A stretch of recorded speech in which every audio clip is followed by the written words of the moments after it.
Здравствуйте, Ольга Валерьевна. Скажите, пожалуйста, какова эпидситуация в республике на сегодняшний день? Уважаемые жители Республики Саха-Якутия, санитарно-эпидемиологическая ситуация в республике характеризуется наличием 59 новых случаев выявленной коронавирусной инфекции. В городе Якутске выявлено 23 случая, в Мирнинском районе 7 и в Аймяконском районе 6. Это из-за больших случаев групп заболеваний именно в этих трех муниципальных образованиях. В 11 районах республики от 1 до 5 случаев зарегистрировано. Все случаи выявляются Роспотребнадзором совместно с учреждениями здравоохранения. Основная база их выявления – это острые респираторные вирусные заболевания. Уважаемые жители Республики Саха-Якутия, сейчас пришло время тогда, когда мы начинаем болеть ОРВИ.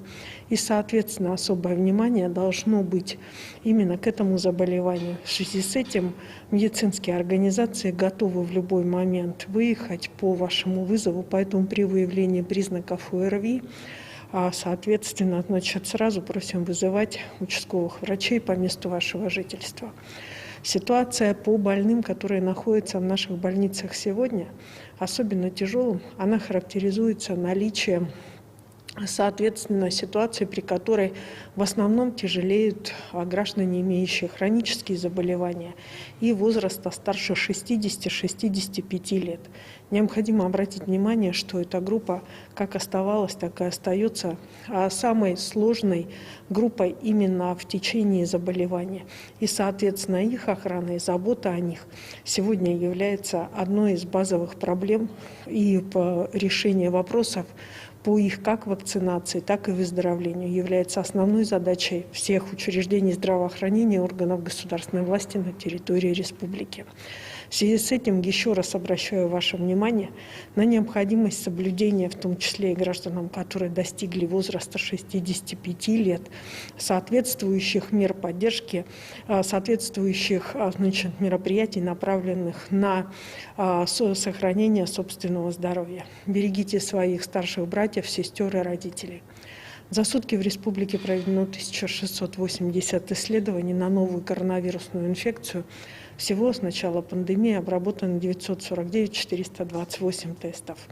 На 17 февраля 2021 года в республику поступило в общем количестве, исключая в том числе вакцину, которая поступила до этого, 42 412 доз вакцин. На настоящий момент первую дозу вакцины получили уже 27 540 человек. А за сутки через наши кабинеты вакцинации прошло 1000 человек. Необходимо обратить внимание, что полученная вакцина в третьей партии непосредственно размаркированная и на настоящий момент передается в муниципальное образование Республики Саха-Якутия. Мы говорили о том, что основным приоритетом будут являться прежде всего те муниципальные образования, которые имеют определенного рода природно-климатические условия, при которых, соответственно, необходимо осуществить доставку вакцины в труднодоступные отдаленные населенные пункты. Но главный приоритет – это пожилые граждане. Вторую вакцину в республике получило уже 9679 человек. За сутки, соответственно, это 1809. Таким образом, наши учреждения здравоохранения работают с двойной нагрузкой. Помимо первой вакцины происходит и вакцинация второй партии. На настоящий момент основной заботу властей сегодня и внимание властей представляют собой дети, которые у нас сегодня пошли в наши школы. И, соответственно, сегодня они и являются теми, кто может непосредственно все-таки представлять собой большое количество групп, которые могут заражаться и заражать, соответственно, своих родственников. Поэтому внимание к старшему поколению и к детям. Ну и, конечно же, желаем всем здоровья. Спасибо. Это был брифинг оперативного штаба по противодействию коронавирусу с информацией о текущей эпидобстановке и принимаемых мерах в регионе. Оставайтесь с нами.